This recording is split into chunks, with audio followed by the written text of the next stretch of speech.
మారణాయుధాలతో ప్రదర్శనలు చేసేవారిపై ఆయుధ నియంత్రణ చట్టం కింద కేసులు నమోదు చేయాలని తెలుగుదేశం రాష్ట్ర అధ్యక్షుడు పల్లా శ్రీనివాసరావు అన్నారు. పెట్టుబడిదారుల్ని భయపెట్టే కుట్రకోణంలో భాగంగా జగన్ లాంటి కార్యక్రమాలు చేయిస్తున్నారని ధ్వజమెత్తారు. జగన్ పుట్టినరోజున వేట కొడవళ్లతో వైసీపీ శ్రేణులు ప్రజల్ని భయభ్రాంతులకు గురిచేయటం శోచనీయమన్నారు.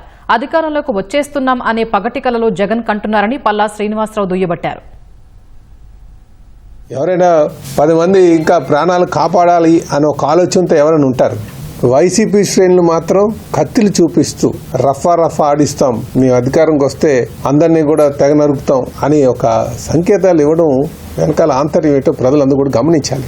ఇది చాలా దారుణం.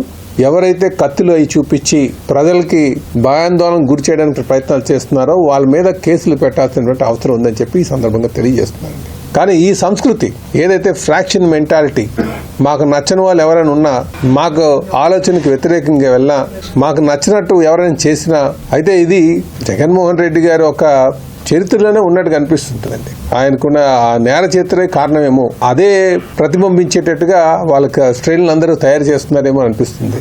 ఈ వేట గొడవలతో చూపించినంత మాత్రాన మేము జడిచిపోయి వెళ్ళిపోయింది ఎవరు లేరు. ఇవన్నీ కూడా తాటాకు చప్పట్ల కిందని మేము భావిస్తున్నాం. ఈ కత్తి చూపించేటువంటి సంస్కృతి వెనకాల ఆంతర్యాలు కానీ గమనిస్తే ఎదుటి పార్టీ శ్రేణులను జడిపించడానికి ఒకటి, పెట్టుబడులు రాకుండా చేయడానికి కూడా